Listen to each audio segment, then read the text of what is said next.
Assalamualaikum warahmatullahi wabarakatuh. Selamat siang ya. Mohon maaf, kita lanjutkan untuk sesi yang pertama tadi ya, biar durasinya tidak terlalu banyak. Kita lanjutkan mengenai jenis-jenis penelitian ya. Kalau ngomong tentang jenis-jenis penelitian ini sebenarnya banyaknya jenis dari penelitian tersebut itu sangat relatif ya. Sangat relatif ini artinya tergantung dari perspektif kita mau melakukan klasifikasi jenis penelitiannya, itu yang dipakai itu perspektifnya apa, sehingga tidak heran bisa saja dalam satu peristiwa penelitian dia memperoleh label jenis yang banyak, sehingga banyaknya jenis saya sebut sebagai tidak tetap ya, karena bisa saja hari ini saya mengatakan ada 10, ternyata besok ada perspektif yang digunakan yang lain, nah itu bisa nambah, begitu seterusnya. Tetapi bahwa perspektif yang digunakan itu haruslah perspektif yang bisa dipertanggungjawabkan, yang bisa ditelusuri kenapa ada perspektif tersebut, seperti itu.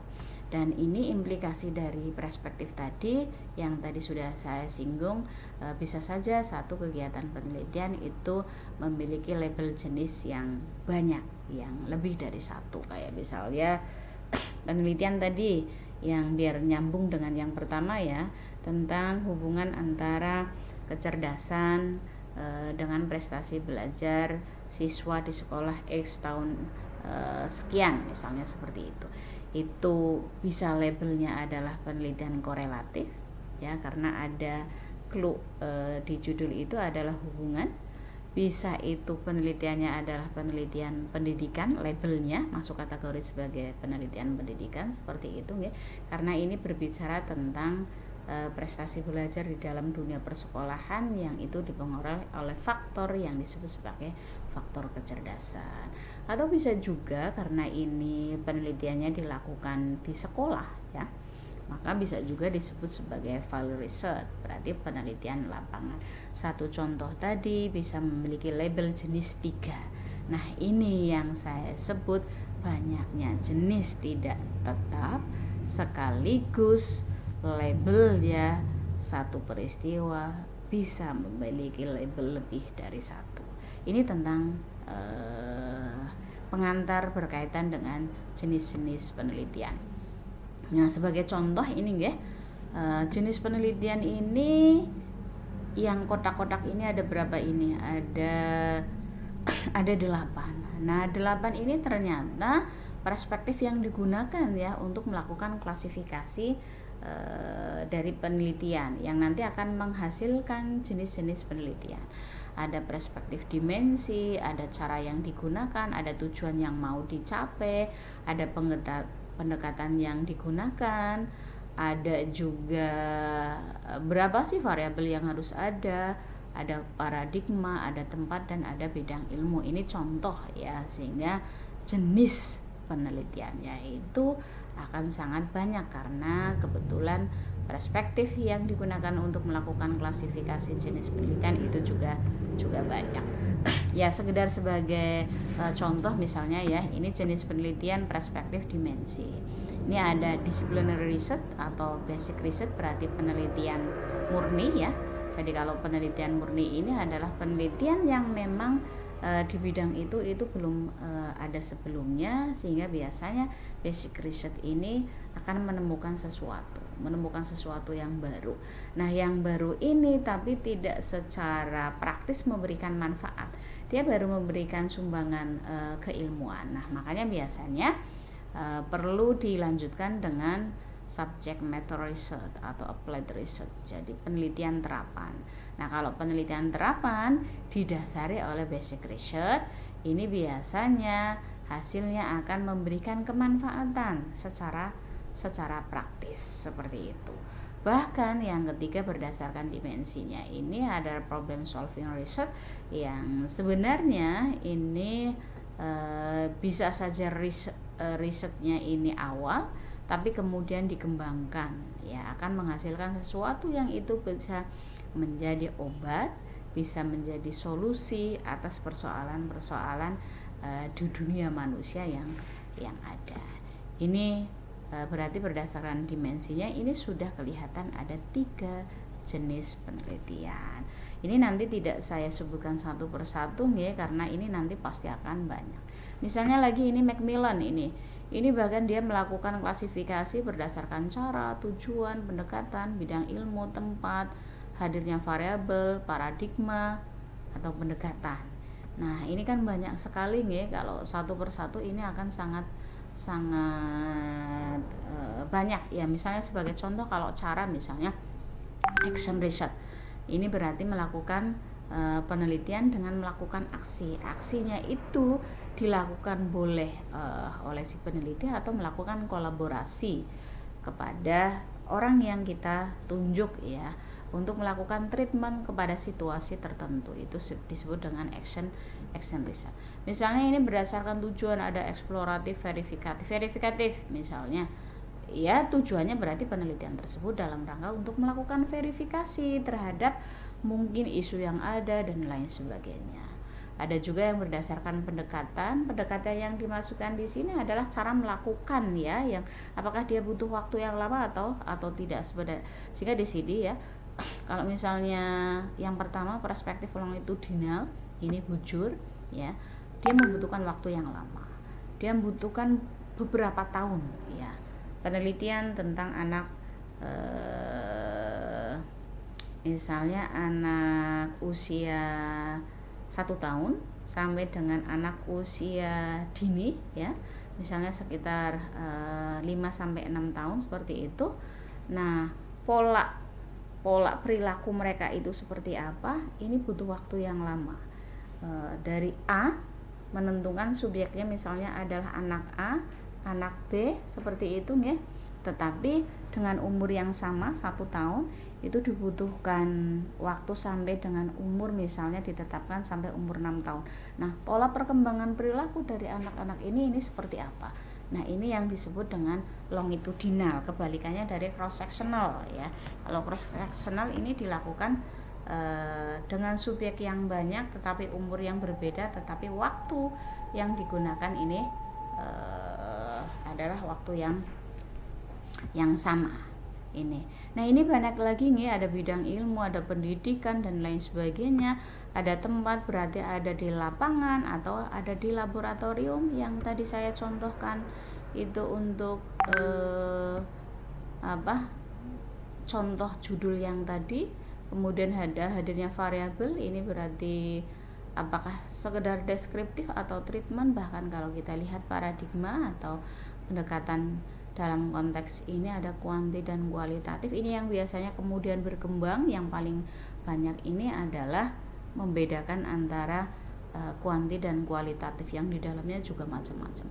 Ada deskriptif, korelatif, etnografik, grandi teori dan lain sebagainya. Ini pembahasan di pertemuan berikutnya atau enrichment dengan melakukan pembacaan terhadap referensi yang sudah ditunjuk. Ini contoh. Nah, ini masih sama berdasarkan metodenya. Ini berarti ada metode survei, ada ex post facto, eksperimen, naturalistik, policy dan research, sampai dengan R&D juga. Ini contoh R&D ternyata masuk perspektif metode. Sejarah misalnya, ini kan sebenarnya masuk paradigmanya kuali misalnya, tapi di sini perspektif metode juga bisa. Survei ini juga sebenarnya bagian dari kuali ini. Artinya lagi-lagi saya menegaskan, apapun namanya bisa saja itu melekat dalam satu peristiwa penelitian tetapi memiliki label yang berbeda-beda. Ini masih sama perspektif waktu, ini adalah cross sectional dan longitudinal.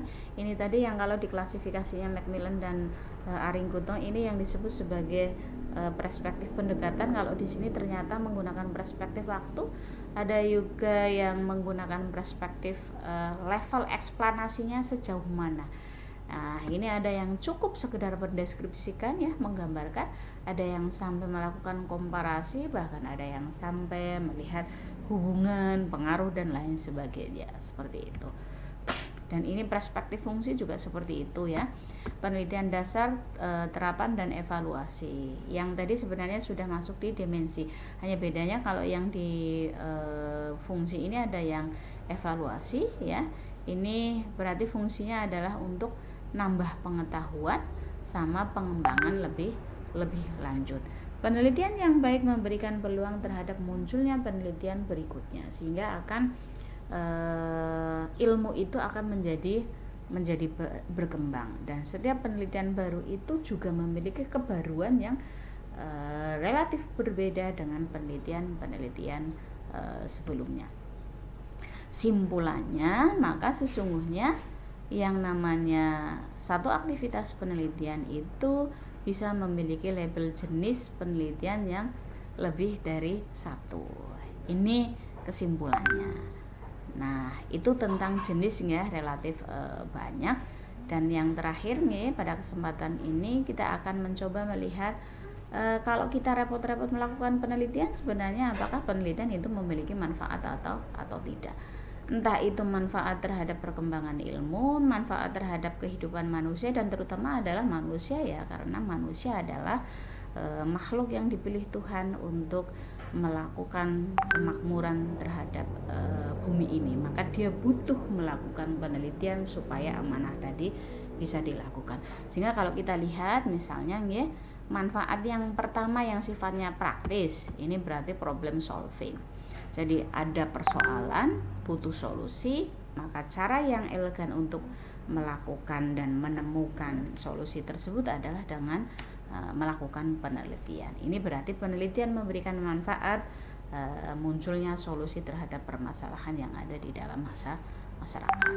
Kemudian yang berikutnya penemuan. Nah, kalau penemuan ini relatif berat ya. Nah, ini yang biasanya dipikul tadi oleh penelitian dasar ya, karena dalam rangka menemukan sesuatu yang baru. Berbeda kalau dengan konteks pengembangan ilmu ya. Penemuan yang baru dikembangkan sedemikian rupa, ini nanti akan berkontribusi melakukan penguatan terhadap ilmu-ilmu yang sudah ada atau ilmu yang baru. Dan yang berikutnya yang relatif juga sebenarnya praktis ini ya, tujuannya untuk melakukan klarifikasi, bener apa enggak sih kalau kondisi sekarang, kalau pilek itu pasti adalah kena OMI misalnya seperti itu. Nah, itu butuh melakukan klarifikasinya tentu membutuhkan keilmuan tertentu, berarti ada pihak-pihak yang perlu melakukan penelitian. Lagi-lagi nanti hasil penelitian itu akan memberikan manfaat melakukan klarifikasi dalam konteks ini. Demikian untuk kesempatan kali ini berkaitan dengan jenis dan manfaat penelitian. Ini ada semacam kata penutup ya. Meneliti itu pada awalnya terasa sulit, terutama ini maksud saya adalah bagi para peneliti pemula, misalnya mahasiswa S1 tadi. Namun pada akhirnya akan berbuah manis. Kemanfaatan kehidupan praktis maupun sumbangan keilmuan. Artinya sesuatu yang sulit itu endingnya akan menghasilkan sesuatu yang manis. Yang manisnya ini tidak hanya memberikan kemanfaatan terhadap kehidupan manusia secara praktis maupun sumbangan pengembangan ilmu, tetapi nanti juga kemanfaatan itu akan dipetik hasilnya sebagai buah yang manis di akhirat nanti. Tapi ingat, Allahumma alhimni rusydi wa a'idni sirri nafsi. Terima kasih, segala hilaf mohon dimaafkan. Wassalamualaikum warahmatullahi wabarakatuh.